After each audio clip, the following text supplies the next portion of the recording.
नमस्कार, आप सभी का हमारे यूपीटी पर स्वागत है। मैं हूं आपका साथी शिवम अवस्थी। आज आपको पता होगा कि कल के परिणामों के बारे में आपने देखा होगा कि परिणाम कैसे थे, कहां एग्जिट पोल क्या दिखा रहा था और परिणाम कैसे आए।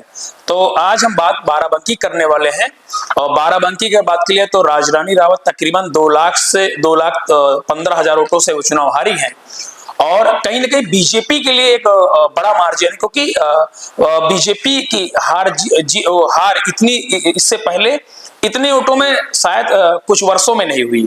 लेकिन अगर बात की जाए तो जिस तरह से बीजेपी यहां पर हारी है, सबको सोचने पर मजबूर कर दिया कि आखिरकार गलती कहां पर हुई। तो आज हम आपके सामने एक ऐसा डेटा पेश करने वाले हैं जो बीजेपी का ही फार्मूला तय करता है। जी हां, आपको बता दूं कि बीजेपी का एक सबसे अच्छा कहना था, क्योंकि वो जो जीतते थे उनका कहना था कि मेरा बूथ सबसे मजबूत, यानी जो उनका बूथ अध्यक्ष होता था वो ही सबसे मजबूत होता है, या फिर उनका जो पार्टी के कार्यकर्ता होते थे उनका बूथ ही उनकी मजबूती पेश करता था। हैदरगढ़ विधानसभा जिसे बीजेपी का गढ़ माना जाता था, यानी ये वो हैदरगढ़ विधानसभा है जहां से राजनाथ सिंह विधायक होकर मुख्यमंत्री बने थे। लेकिन आपको बता दूं कि वही हैदरगढ़ विधानसभा जिस पर सबसे ज्यादा अगर विश्वास बीजेपी के प्रत्याशी राजरानी रावत को था तो हैदरगढ़, क्योंकि हैदरगढ़ कहा जाता था कि सबसे अच्छी लीड जो है वो हैदरगढ़ ही देगी। लेकिन कल क्या हुआ, 17,000 से अधिक मतों से हैदरगढ़ ही बीजेपी हार गई। यानी अपना गढ़ जब बीजेपी हार गई तो उनके पास कोई चारा नहीं था कि कैसे बीजेपी कैंडिडेट अपने बाकी गढ़ों को बचाए। आप लोगों ने चुनाव परिणाम देखे होंगे, उसको बताने की जरूरत नहीं है। आपको जो मैं आज बताने जा रहा हूं कि मेरा बूथ सबसे मजबूत, तो इनमें मैंने थोड़ा सा समीकरण लिया है। समीकरण ये कि मैंने मंडल अध्यक्षों को छांटा है, उसके बाद मैंने मंडल अध्यक्षों की एक लिस्ट बनाकर तैयार कर ली है, ब्लॉक प्रमुख प्रतिनिधि की लिस्ट मैंने बनाकर तैयार कर ली है, प्रधान संघ अध्यक्ष की लिस्ट मैंने तैयार कर ली और कद्दावर नेताओं की, जो भी अहम रोल जिनका रहा है, खासकर हैदरगढ़ विधानसभा में जो इंटरफेयर करते रहते हैं, जिनके आसपास हैदरगढ़ विधानसभा की राजनीति हमेशा चमकती रहती है। तो आज इन लोगों का बूथ था कितना मजबूत, इसको दिखाने के लिए हम हैं तैयार। तो सबसे पहले शुरुआत करते हैं कोठी मंडल से। कोठी मंडल जहां पर बीजेपी की हालत काफी पस्ता थी और कई हजारों से जो है हजारों के वोटों के मार्जिन से तकरीबन कोठी मंडल से बीजेपी को हार मिली है। अब कोठी मंडल में नए मंडल अध्यक्ष बनाए गए हैं इस बार, अभी चुनाव से ठीक पहले कमल पटेल। तो कमल पटेल जी का जो बूथ है, बूथ संख्या है 38, ये कमल पटेल जी का बूथ है और 38 बूथ संख्या है। इन्होंने यहीं पर मतदान किया है, यानी ये इनका ही बूथ है। जहां पर कांग्रेस को जो वोट मिले हैं वो 441 और बीजेपी को वोट मिली है 312। यानी अगर वोटों का डिफरेंस देख लिया जाए तो तकरीबन 129 वोट से बीजेपी को यहां से हार मिली है। यानी ये बूथ अध्यक्ष मंडल अध्यक्ष अपना ही बूथ हार गए। कमल पटेल 129 वोट से चुनाव अपने बूथ से ही हार गए, यानी बीजेपी के मंडल अध्यक्ष है तो बीजेपी यहां पर चुनाव हारी है। अब अगले जो मंडल अध्यक्ष आते हैं वो मंडल होता है त्रिवेदीगंज। अगर त्रिवेदीगंज मंडल की बात की जाए तो त्रिवेदीगंज में जो मंडल अध्यक्ष हैं सचिन वर्मा काफी एक्टिव हैं, काफी तेतरार मंडल अध्यक्षों में से गिने जाते हैं। लेकिन जो इनका बूथ है वो है 95 इनका बूथ संख्या है और इनके बूथ पर कांग्रेस ने 318 वोट कांग्रेस को मिली है और वहीं बीजेपी को लगभग 200 वोट, यानी बीजेपी को 200 वोट मिली है, कांग्रेस को 318। तो कांग्रेस भी इनके बूथ पर 118 वोट से चुनाव जीत गई, यानी यहां पर भी ये मंडल अध्यक्ष अपना बूथ हार गए। इनके बूथ के बारे में कहा जाता है कि कई वर्षों से हमेशा वहां पर विपक्ष का दबदबा रहा है, तो वो दबदबा ये भी आपकी भी देखने को मिला कि यहाँ पर बीजेपी को हार का सामना करना पड़ा और 118 वोट से सचिन वर्मा भी अपना बूथ हार गए। मंडल अध्यक्षों की सूची है। अब अगला मंडल आता है हैदरगढ़, जहां के मंडल अध्यक्ष कृष्ण कुमार सिंह मुन्नू। इनका बूथ संख्या जो है 238 है, 238 इनका बूथ संख्या है और कांग्रेस को यहाँ पर 254 वोट मिले हैं और भाजपा को मिले हैं 170। यानी हैदरगढ़ एक ऐसा मंडल जो हमेशा जो है कहा जाता है कि बीजेपी का गढ़ माना था। लेकिन अगर बात की तो मंडल अध्यक्ष कृष्ण कुमार सिंह मुन्नू सिंह जी का बूथ संख्या 238 पर कांग्रेस को 254 और भाजपा को 170 वोट मिले हैं। तो लगभग अगर इसको डिवाइस कर दिया जाए तो 84 वोट से जो है हार हुई है बीजेपी के, यानी ये भी अपना जो बूथ है वो हार गए हैं। मंडल की बात नहीं कर रहा हूं मैं, सिर्फ बूथों की बात कर रहा हूं, और जो ये बड़े बड़े चेहरे हैं मंडल अध्यक्ष, इनके बूथों की बात कर रहा हूं, क्योंकि बीजेपी का नारा है कि मेरा बूथ सबसे मजबूत, और चुनाव में हार जीत के बाद लोग अपने बूथ की गणना तक भी नहीं करते कि मैं कितनी वोटों से कौन जीता है। अब मंडल अध्यक्ष सुबेहा, 4 ही मंडल होते हैं विधानसभा में, तो मैंने 3 मंडलों की बात बता दी है, कोठी से शुरुआत की है, और लास्ट मंडल आता है सुबेहा। सुबेहा के मंडल अध्यक्ष है रामसागर मौर्य, और इनके बूथ संख्या जिस पर इन्होंने मतदान किया, मैं उन्हीं बूथों की बात कर रहा हूं जिस पर उक्त पदाधिकारी ने अपना मत का प्रयोग किया है, बाकी मैं किसी और बूथ की बात नहीं कर रहा हूं। 385 का बूथ का संख्या है, और सुबेहा के जो मंडल अध्यक्ष हैं, इनके बूथ पर कांग्रेस को वोट प्राप्त हुए 173, और वहीं अगर बीजेपी की बात की जाए तो यहां पर बीजेपी काफी मार्जिन में जो बढ़त बनाए, क्योंकि बीजेपी ने यहां पर 516 वोट प्राप्त हुए हैं, यानी अगर इसको डिवाइड किया जाए 173 को 516 से, तो 343 वोट, यानी अगर हैदरगढ़ विधानसभा के मंडलों की बात की जाए तो 343 वोट, पहला ऐसा मंडल, पहले ऐसे मंडल अध्यक्ष हैं जहां से उनका बूथ बीजेपी जीती 343 वोट से, बाकी जो तीनों मंडल अध्यक्ष हैं उनका बूथ बीजेपी हारी हुई है। अब ये बात हो गई मंडल अध्यक्षों की। मंडल अध्यक्षों की इसलिए बात करते हैं क्योंकि मंडल अध्यक्ष संगठन की कड़ी होती हैं। अब फटाफट आपको लेकर चलते हैं ब्लॉक प्रमुख प्रतिनिधि। तो ब्लॉक प्रमुख प्रतिनिधि की बात की जाए तो सबसे पहले नाम आता है सुनील सिंह जी का। सुनील सिंह ब्लॉक प्रमुख प्रतिनिधि है त्रिवेदीगंज के, और इनका बूथ है 172 और 173। तो इनका जो बूथ है, तो इस पर कांग्रेस को जो वोट मिली है उस पर 396, और बीजेपी को वोट मिली है 140। 173 जो बूथ है उस पर कांग्रेस को 406 वोट मिले हैं, और भाजपा को 277 वोट मिले हैं, यानी लगभग 385 वोटों से ये अपना जो है बूथ हार गए हैं। 385 वोटों से अपना बूथ हारे हैं। अब अगले ब्लॉक प्रमुख आते हैं रामदेव सिंह, जो हैदरगढ़ के ब्लॉक प्रमुख हैं, वो ब्लॉक प्रमुख प्रतिनिधि हैं। सुनील सिंह जी ब्लॉक प्रमुख प्रतिनिधि त्रिवेदीगंज थे, और हैदरगढ़ के ब्लॉक प्रमुख प्रतिनिधि है रामदेव सिंह जी।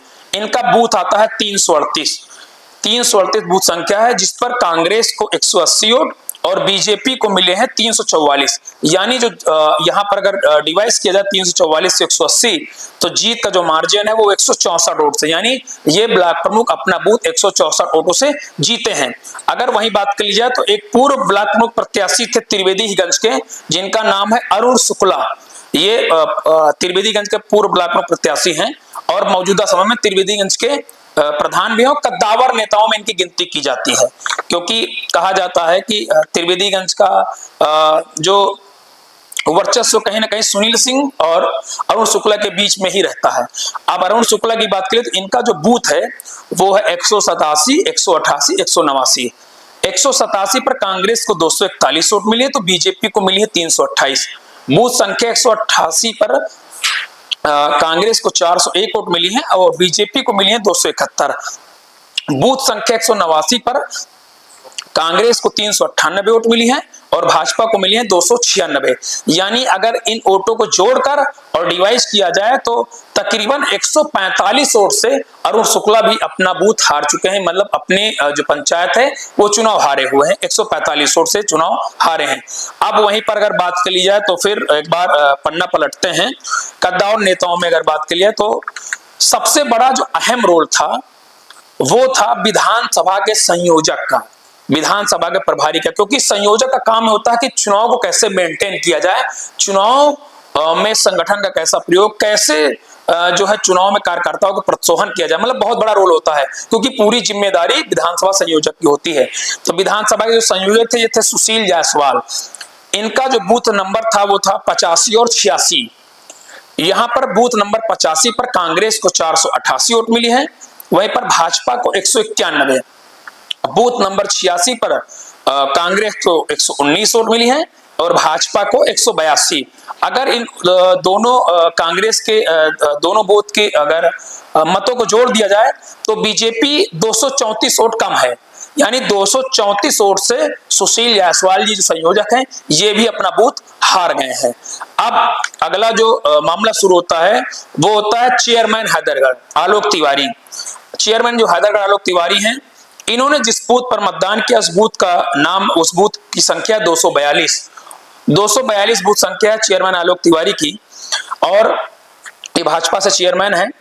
कांग्रेस को यहां पर 172 वोट मिली है इनके बूथ पर, और भाजपा को मिली है 263, यानी आलोक तिवारी 91 वोटों से अपना बूथ जीते हैं, 91 वोटों से अपना बूथ जीते हैं। अब बात की जाए, इससे पहले जो चेयरमैन थी पूजा दीक्षित जी, क्योंकि इनके जो ससुर थे पंडित स्वर्गीय सुंदरलाल दीक्षित, वो बहुत बड़े कद्दावर नेता थे, और हैदरगढ़ की नहीं पूरे बाराबंकी की राजनीति उनके आसपास वो बताते थे घूमती थी। उनकी अगर बात की जाए तो इनके बूथ की संख्या है 264 और पूजा दीक्षित जी की, और कांग्रेस को जो है यहां पर वोट मिला है 163 और भाजपा को मिला है 226, यानी ये भी 63 वोट से अपना बूथ जीत गए हैं। अब बात कर ली जाए तो प्रधान संघ अध्यक्ष, प्रधान क्योंकि तमाम प्रधान है, मैं सब प्रधानों के बूथों की गणना नहीं कर सकता, लेकिन प्रधान संघ अध्यक्ष क्योंकि पूरे प्रधान संघ का अध्यक्ष होता है, उनके बूथ की गणना कर ली जाए तो प्रधान संघ के अध्यक्ष का नाम है हनुमान द्विवेदी।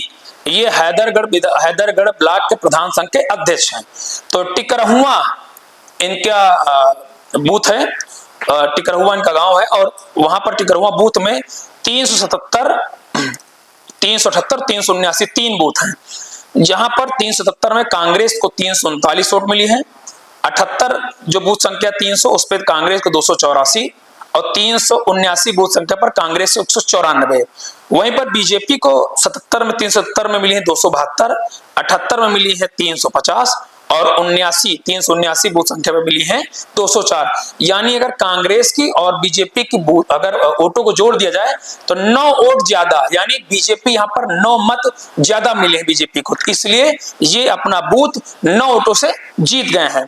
अब बात की है, एक बड़ा चर्चित चेहरे थे क्योंकि बीच में ही हटा गए थे मंडल अध्यक्ष कौशलेंद्र शुक्ला, क्योंकि बड़ा चर्चा का विषय थे, और ये भी कहा जाता था कि विधायक काफी करीबी है, और इनको हटा दिया गया था चुनाव से ठीक पहले। अगर हैदरगढ़ मंडल की बात की तो हैदरगढ़ मंडल में जो हटाए गए मंडल अध्यक्ष थे वो कौशलेंद्र शुक्ला थे, जो कोठी मंडल अध्यक्ष थे, और कमल पटेल को उनकी जगह मंडल अध्यक्ष बनाया गया है। अब कौशलेंद्र शुक्ला जी का जो बूथ है उसका बूथ की संख्या 63, और यहां पर अगर बात कर लिया, ये पूर्व मंडल अध्यक्ष कौशलेंद्र शुक्ला चर्चित चेहरा था, इसलिए मैंने इनका जिक्र किया क्योंकि इनको हटाया गया था कि ये वहां इनके रहने पार्टी बड़ा कमजोर थी। इनका जो बूथ है वो 63 था, और कांग्रेस को यहाँ पर जो वोट मिली है वो 350 और भाजपा को मिली है 402 वोट। तो कौशलेंद्र शुक्ला भी अपना बूथ 52 वोटों से जीत गए हैं। अब अगर बात कर ली जाए तो पूर्व विधायक बैजनाथ रावत, जो हैदरगढ़ विधानसभा में इनका वोटिंग में नहीं आती, जैतपुर विधानसभा लगती है, लेकिन अगर बात कर ली जाए तो पूर्व विधायक बैजनाथ रावत लगातार सांसदी के भी रेस में थे, टिकट मांग रहे थे, हैदरगढ़ के विधायक थे, इंटरफेयर पूरी राजनीति इनकी हैदरगढ़ में ही रहती है। हैदरगढ़ तो इनका जो बूथ संख्या था 425, जहां पर लगभग एक आकलन 114 वोटों से बीजेपी यहां पर चुनाव हारी है, जो लगभग आंकड़ा है 114 वोटों से इनका बूथ बीजेपी हारी है। अब बात आती है जो वर्तमान विधायक हैं दिनेश रावत, इनका बूथ है 64, और इनके बूथ के बारे में ये कहा जाता है कि तकरीबन 60 से 65% मुस्लिम और यादव वोटर हैं, और ये भी बताया गया कि इनके जो बूथ है वो अभी तक जो है बीजेपी वहां पर फतेह नहीं पाई है। इस बार भी वही सिलसिला जारी रहा, और यहाँ पर जो है 409 वोट कांग्रेस को मिले हैं और 334 वोट भाजपा को, लगभग 75 वोटों से हार जीत का अंतर यहाँ पर आपको दिखा। तो ये हमने आपको फटाफट को मंडल अध्यक्ष, ब्लॉक प्रतिनिधि और प्रधान संघ अध्यक्ष, चेयरमैन, कद्दावर नेता, जिनका अहम रोल रहता है हैदरगढ़ विधानसभा की राजनीति में, उनके बूथों की मैंने जो है डिटेल आपके सामने रख दी है। शायद एक दो नंबरों का आंकड़ा मिस्टेक हो सकता है, बाकी वैसे तो मिस्टेक नहीं होगा जो मैं कह रहा हूं, लेकिन हो भी सकता है, लेकिन ये क्लियर है। तो मेरा मकसद ये था कि कम से कम जनता भी इन नेताओं का बूथ देखे कि इनका बूथ है कितना मजबूत, क्योंकि बीजेपी कहती है कि मेरा बूथ सबसे मजबूत। तो मैंने यही आज मेरा वीडियो बनाने का मकसद यही है, कम से कम आप लोग भी देखें कि आपके जनप्रतिनिधियों का बूथ था कितना मजबूत।